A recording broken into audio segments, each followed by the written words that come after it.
ones, haven't we? We do, we don't. In order to, we have to open it, bring it to a public hearing. It's, what time do you have? 3 on the dot. Bring on the dot. 3 o'clock, folks. Time for the May 25th session of the Library Board of Trustees, and we're here today at Little Turtle Branch. Thank you for welcoming us. Roll call. I'll call the roll. Our secretary is not here.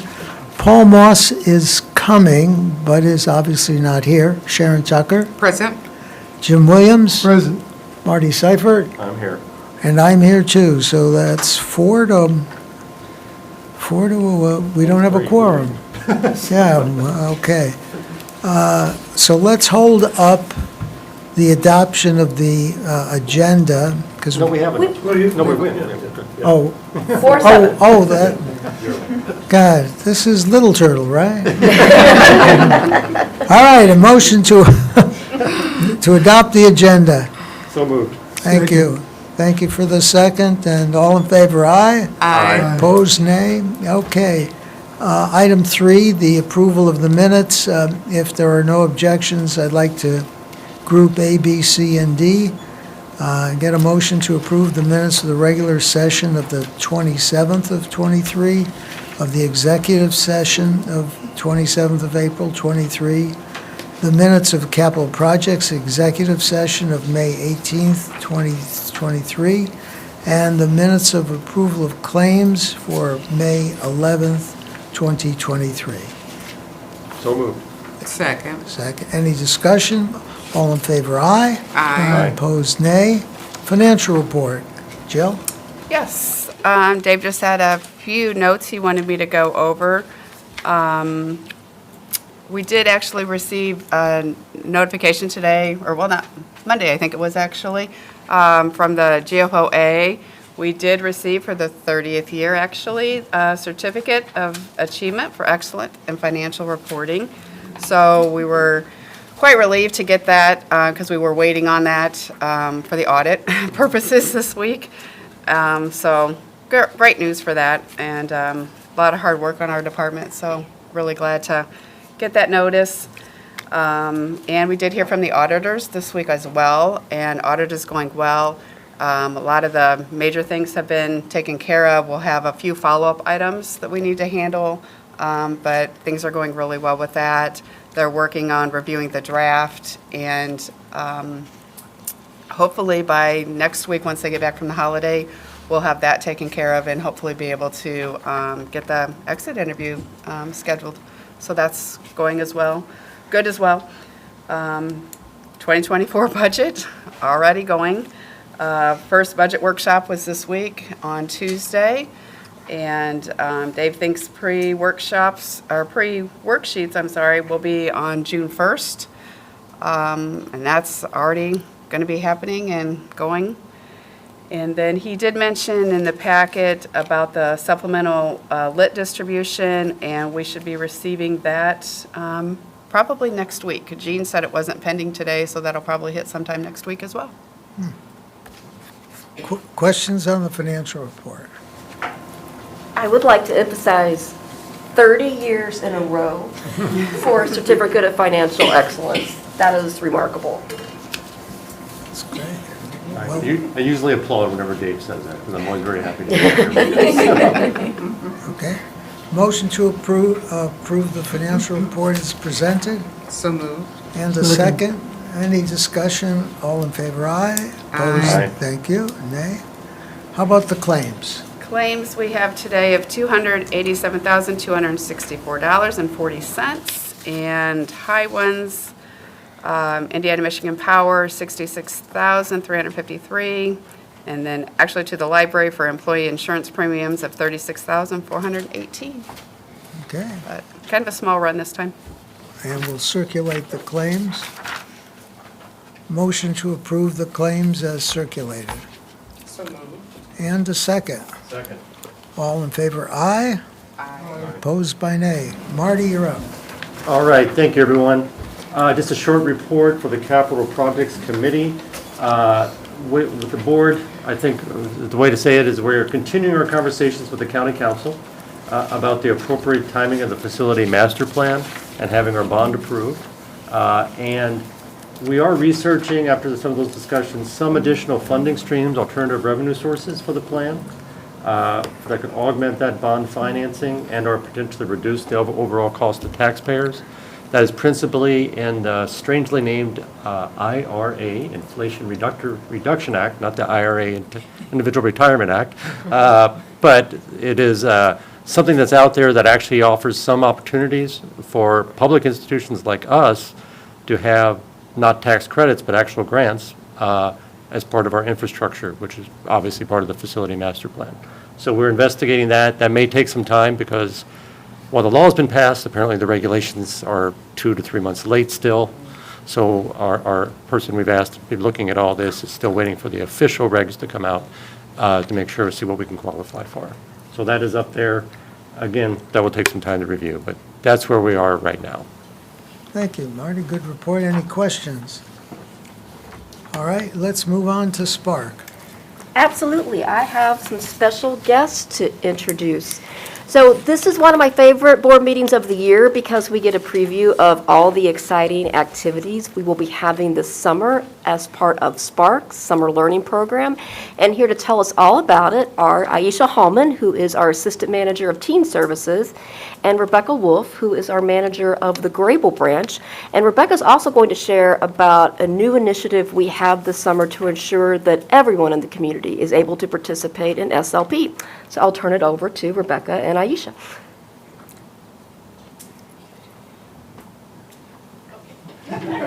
We did not plan our matching outfits today. Hello, nice to see you. And I'm really happy to be able to tell you about Spark 2023. We have an amazing video introduction for you. Warmer weather is finally here, and that means it's summer at the library. The library's Summer Spark program is all together now, with opportunities to spend time with your friends, explore crafts and programs, and of course, win prizes for reading. Sign up at acpo.info/spark and download the Beanstack app or visit any ACPO location to get started. Summer at ACPO goes through July 31st, so don't miss out. Be a part of the fun and get ready to be all together now. Isn't that a cute video? Summer Spark starts in a week. It starts next week, June 1st, and staff throughout the system are excitedly getting ready to offer yet another amazing summer program.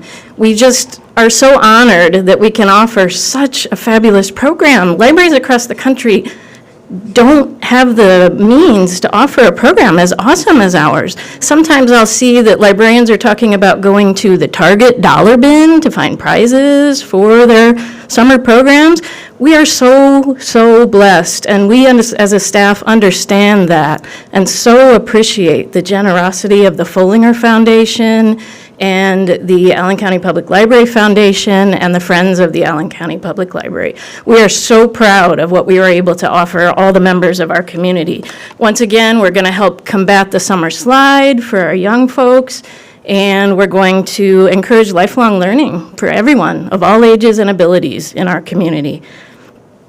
I would like to draw your attention to the fabulous graphics. I brought a poster that the type that will hang on the ends of our bookshelves in our branches. These were hand-drawn by one of our graphic artists, Nick Farron. I especially love the little capybara on here, and that has drawn a lot of attention already from our patrons. They are loving the artwork. So special shout out to Nick for that.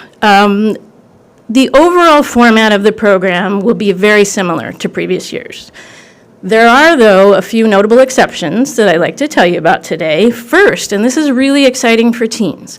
In the past, the typical structure was you do the activities, you read, you get points. At the end of the first level, you can take a non-book prize. And we had things like a little grow kit for sunflowers or little notebooks, things like that. Then for your second and third levels, you get to take a free book, which is obviously very appealing to a lot of our big readers. This summer, teens can pick a book for their first prize. They can take an item or they can take a book. So they can theoretically get 3 books over the course of the summer, which for our big readers is going to be a really, really big deal. And Mara said that we will check the popularity of this and check the cost of it, and then we'll decide what happens for next year. But it's a really exciting thing that we're really going to appeal to our big readers this summer. We have some of the same non-book prizes for the first level for all ages that we've had in the past few years, but we have a couple of new things. We have shoe charms, which are apparently a big thing among the Croc-wearing crowd. So this one says Spark on it, and this is going to be offered for our kids and teens. And then, for all you office supply-loving people like me, look at this for adults. We have these cute notebooks that have Post-its in them. I cannot wait to get one of these for myself. So these are some of our new prizes. In programming, we offer, of course, hundreds of programs over the course of the summer, and there's a big change there. In addition, we are going to offer some programs just for tweens. The tweens in the past have sometimes, and I'm talking about maybe ages 8 through 12, have sometimes felt a little left out when it came to the events and programs. They felt a little too old for the children's programs, the puppet shows and things, but they're not old enough to go to the teen programs, which they thought were very cool. So we are going to target them with kind of an overlap and do some of the programs that we do for teens, but do them for the younger crowd, and some that are specifically targeted for them. There's a session where you can try to break a record, a Guinness Book of World Records record. You can make a video game of your own, and this one kind of scares me. Water blast painting. I don't know exactly what that is, but as a branch manager, it worries me a little bit. So we're targeting the tweens with a special lineup of programs just for them. And then the thing that's probably nearest and dearest to my heart that's new for this year is this bingo sheet. As you know, we've been doing All Abilities Club programming, targeting adults with intellectual and developmental disabilities for a couple years now, and we've had a lot of successes there. I would like to take a brief step off the path and tell you about the Disabilities Expo at the Coliseum. I was there representing the library along with George from Audio Reading Service and Peg from Library at Home. And there was a young man who, he sees me at LADA every Monday, Life Adult Day Academy. I do my thing, my library time, we dance, we do literacy. He kind of walks the periphery. He doesn't participate real actively. I think he might have some anxieties that make him want to pace. And he's not very verbal at all. Well, when he saw me at the expo, he just went and jumped up and down, and then he went, and then he ran off. And then he came back a minute later with his parents, and he was pointing to them, pointing to me, pointing to them, and I introduced myself, and they said, "You're the librarian. He talks about library time all the time, and you're the one that has the headset microphone, right? He's really into technology and really loves your headset microphone." And I'm like, "Yeah, that's me." So that was so sweet, because I always felt like he wasn't even necessarily participating a lot, but clearly it means a lot to him. And it means a lot to the parents and staff as well. I saw another friend who often comes to All Abilities Club, again, is not very verbal. I introduced myself to his mother, and she said, "He loves library time so much, he comes to the library. He always tells me about it." And then she started to cry. And she said, "I can't tell you how much it means to me that our local library develops programs just for people like my son." And then that made me cry, of course, and it was just a wonderful moment. So we're hearing a lot of good things about our All Abilities Club and our outreach to some of the facilities, and we wanted to take a step further as far as inclusion and make sure that our friends with intellectual and developmental disabilities could participate in Summer Spark. So again, our wonderful graphic designers came up with a design for what is familiar to just about anyone, including our adults with intellectual disabilities, a bingo card. And it has some pretty simple things on it that they can do involving libraries and library resources. Some of the squares are read or look at a book for 10 minutes. Some are find a book about your favorite animal. And some are just sort of orienting yourself with your library. Introduce yourself to a librarian or a library staff member. Find the book sale at your library. And if they do one bingo, they get to take a prize from any level, the prizes that we'll have for kids, teens, or adults. And if they do the entire bingo sheet, they get to take a brand new book. And again, the thing that's really nice is they can take a book from the children's section if that's what's appropriate for them, or from the teen section, or they could always take a voucher and take an adult book prize. So I'm really proud.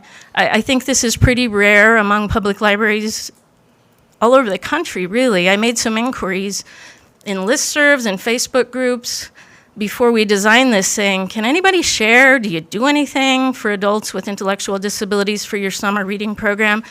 I got nothing. I found one on my own, and the only person that responded to me said, no, but when you come up with one, will you share it with us? So I think this is really kind of rare, and it's just a very, very special aspect to this year's Spark. And I can't wait to see the participation that we get for this. We'll be taking these to the facilities we visit as well. And also in the spirit of All Together Now, which of course is our theme this year, we bought some adaptive art equipment, and we are offering Art for All programs at several of our locations this summer that will be available for those with physical disabilities to use. Some of the things we have, their chalk art is what we'll be doing. Picture a hula hoop sort of thing with a tray with wheels and some giant pieces of chalk. And the person can just push that from a wheelchair and participate in our chalk art program that we'll be doing in our parking lots. So that is another step we're taking toward inclusion this summer. Back to just the basics of the program, things that are the same that we've done in previous years. We will have hundreds and hundreds of programs that we'll be offering for all ages, puppet shows, dance classes, arts, crafts, chocolate art, trivia, all kinds of different programs. I will say I went to a kindergarten class last week to do story time and said, now I come from Allen County Public Library. I hope you're going to go there this summer. And they're all, oh, yeah. And I said, did somebody come and tell you about Spark? Yeah. I want to go see the whale. And like 4 kids were like, yeah, the whale.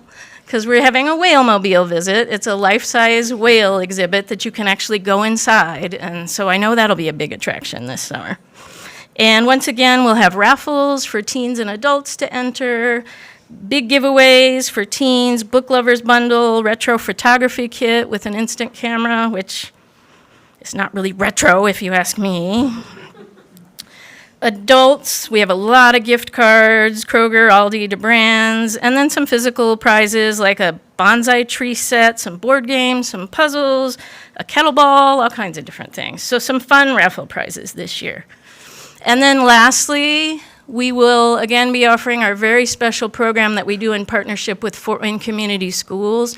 8 of our locations will once again offer free lunches for students and for kids and teens. And I think it's important that everybody understand how hard the staff at those locations work. It's not just passing out the food. It is coming up with activities day after day after day for these kids to have a safe, fun, welcoming place to hang out. And, you know, we help feed their minds and their bodies. And that's just such a special service that we offer as part of Spark. We also, of course, are repeating our Team Read success that we've had in the past, and Aisha will tell you about that in detail.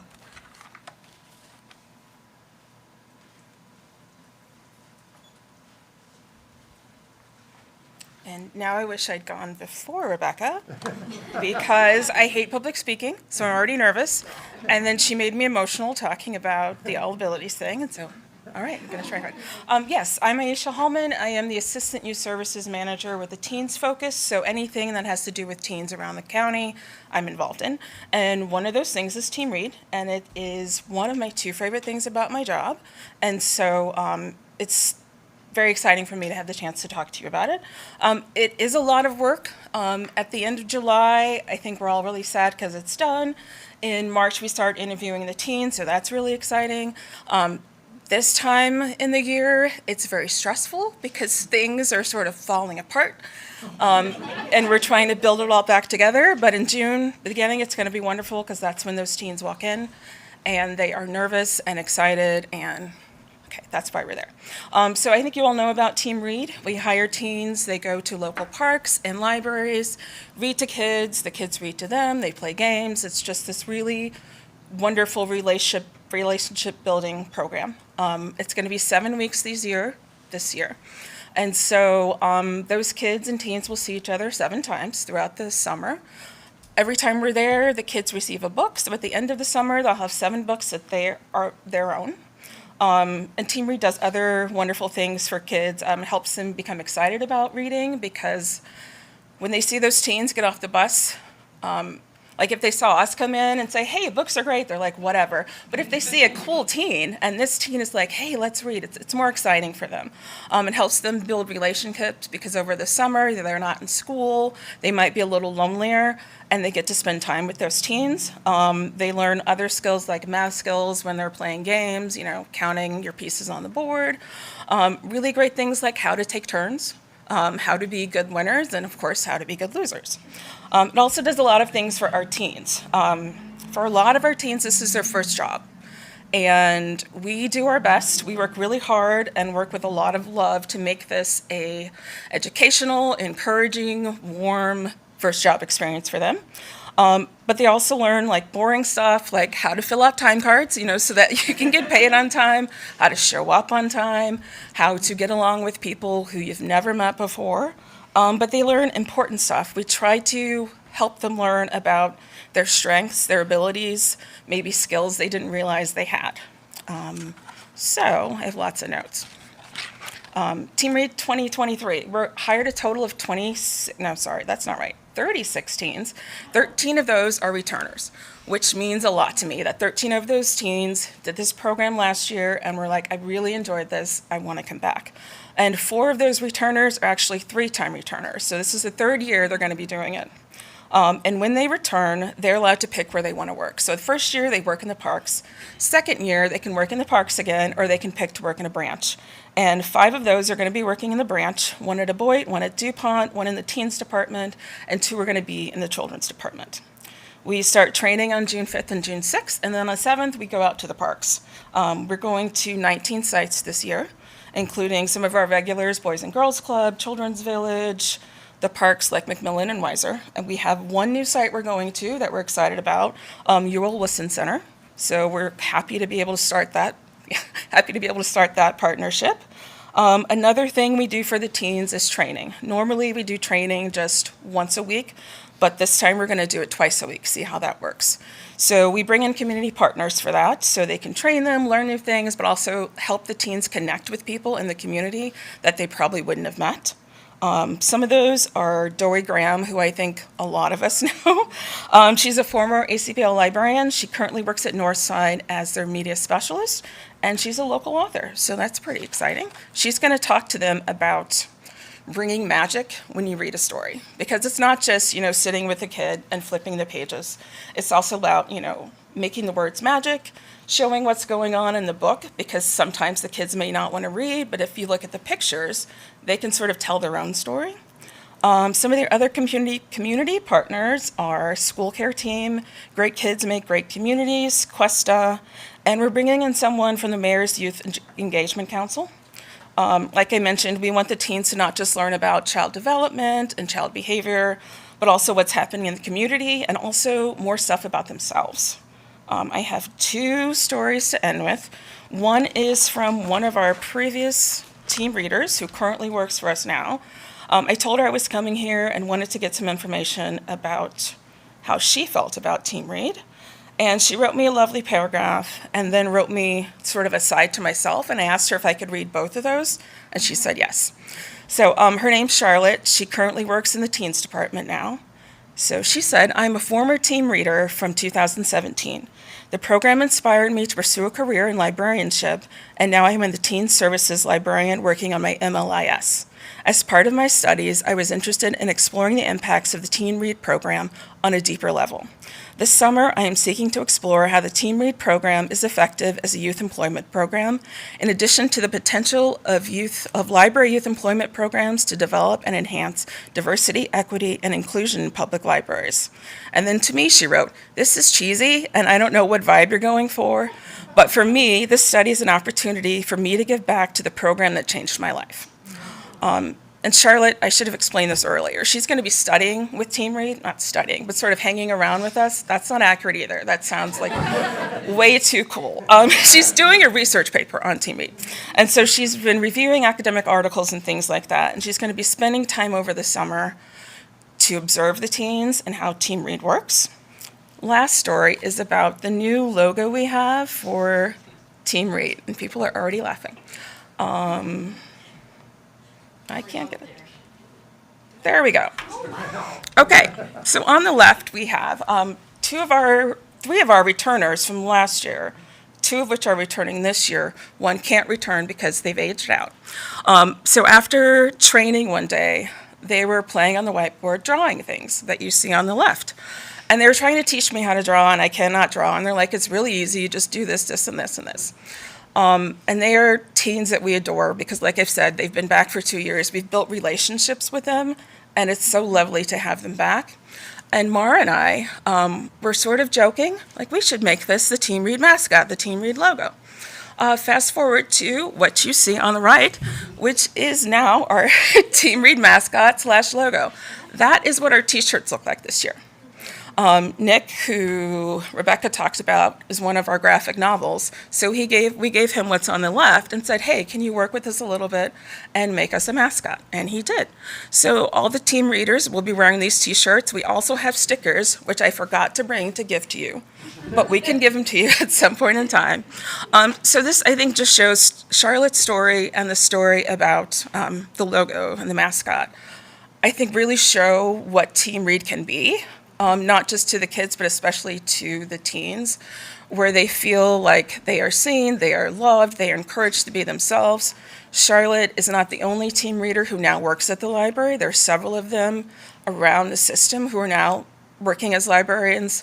And also that we had teens who were comfortable enough to be kind of dorky and say, let's play around with this, see what we can do, and that we respect them and appreciate what they do for Team Read so much that we seriously were like, okay, this is perfect. This kind of shows what Team Read is. So yeah, that's Team Read. Thank you. Does the mascot have a name, Aisha? We do not. I know. I was thinking about that. So maybe that's one of our things we do this summer. Okay. Name the mascot. Because two of the people who drew it are back this year, so we can try and figure out what the name of it is. Okay. And will all our locations have Team Read? Or No, I didn't write down. I think there are 5 locations. We go to the locations I didn't write it down. Does anyone know Hessen Castle, Little Turtle, Shawnee, Pontiac, and Tecumseh, I think, are the 5 that we visit. We don't visit all of them. But out of the 19 sites, 5 of them are library locations. I see, thank you. Any other questions? No? Thank you. I don't have questions, but I just want to say thank you. You did a great job. Thank you. You really did. I love it, so I love that. I always love this presentation. I mean, I love all our presentations, but I love this one because I love the Spark Reading Program, and I love that we're having the All Abilities Club be part of it this year. That is just fantastic. And I've been to the Team Read. I think some years ago, foundation members and board members were asked or invited to come along. I would do that again. It helps. We want to thank Fullinger and all the Library Foundation, their friends, but I think people enjoy it, being able to see it and be part of it. So I think definitely would encourage that. But great presentation for both of you, Rebecca and Alicia. It was great. Agreed, very good. Who's going to ask the request? That would be me. Okay, request away. But before I do, I wanted to say, when people ask me, what is my why, you just heard my why. Because I do executive director things to make an environment to where our amazing staff can go out and do these truly life-changing, transformational programs in our community. So I got a little emotional too, so thank you so much for what you do, and it's going to be an amazing summer. Now for my request. Okay, I'm still listening. So last month, we came together and we asked for permission to enter into a contract with Innovative for ILS services, which you agreed, and we have entered into said contract. And I come to you today with a go-live date, and in the category of Truth is Stranger Than Fiction, our go-live date for our new system is Halloween 2023. So we'll have costumes, we'll have candy, we're going to make it a big party. We are very, very excited about this. This week, our project manager from Innovative, Mary, she has been in town from Huntsville, Alabama, to start the work with our team on this big implementation. And in order to make the launch as smooth and seamless as possible, I have mentioned that we would be asking for permission to close the entire system one day in lieu of our normal staff training day, and that would be Monday, October 30th, would be a staff go-live day in preparation for the following day, which would be the first day live with patrons. So my request is to close all ACPL locations for an in-service day on Monday, October 30th. Anyone have comment? Should we do both? Keep it open and let's also do the in-service, or?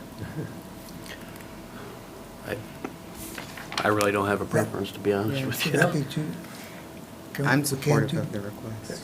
It would be, ideally, we would be closed to the public for that one day, so staff would have that day to prepare to go live. I think it would be a better experience for the patrons come Halloween if we had that Monday as a closed day. And we would not be having our typical staff training day. This would be it. I see. Folks, help. Yeah, I'm supportive of the close, and I heard you correctly when you were saying you would just do the one. So we always close down one for staff and service. We're just Correct. changing the actual date. Yes. So it's the same. And then the assumption for me, which I know you're going to say yes to, is we'll have it posted well in Absolutely. advance so that patrons would have time to be prepped. Then I'd Absolutely. make the motion that we move to close for staff in service on October 31st, Monday, 2023. Second. October 30th, I think you said 30th. October 30th, I'm sorry, October 30th. Right. Thank you. And Jim, a second? Thank you. Any discussion? All in favor of Susan's request? All right. Aye. Opposed? Thank you. We do it? Thank you. Library bill, we're looking for someone to fill a vacancy. Yes, so of our Library Building Corporation, we have 5 director positions on the corporation, and we currently have 4 holding that office. So we do have an opening for a 5th director. It's a pretty easy ask. The group meets once a year. They are meeting next June 7th at 11:30 at the main library. If we don't have somebody in place by then, we still will have a quorum, so we can go ahead with our business. But we'd like to think about who that 5th director might be, so if you have any thoughts, please let me know. I know we do go through this process on occasion, but remind us of the qualifications. Be live and show up. And I believe you need to live in Allen County. Yes. Yes. and- I have that one. and Have a love for the library. There you go. Have we traditionally ever had a board member from the library on that committee, or has it always been not, and it's always 5, 7 people? In my time, it's always been a non-trustee Okay. who's been a member of the building corporation board. But we have had foundation members, and we Yes. continue to, and Friends members. Okay. We'll keep it in mind. Okay, Executive Director's Report. Great. Well, thank you, Little Turtle, for hosting us today. I also want to thank Norm and the events crew for taking the television magic out on the road and setting it up here. Thank you. Thumbs up. And I want to introduce our branch manager, who has the special distinction of being our dual branch manager, our one in the system. Rachel King is right there. She manages our Little Turtle location as well as our Shawnee location. And at the close of this meeting, she would like to take all of you on a tour of Little Turtle because they do have some special things here that our other locations don't have. Absolutely. 3 things specifically, so brace yourselves. It's going to be fun. It's going to be fun. So thank you, Little Turtle. In other news, I have a lot of positive money news this meeting, which is always a good thing. ACPL was approved for up to $230,988.78, that's a mouthful, in E-rate funding for the period of July 1st through June 30th, 2024. And the E-rate funding covers services such as wide area networks and internet connectivity provided by Comcast, T-Mobile, and E&A. And that work is done under Kim Boland's leadership. So thank you, Kim, Kevin, Tom, the whole team over there. It's a lot of paperwork, but it obviously pays off quite well. It has saved us millions of dollars over the years.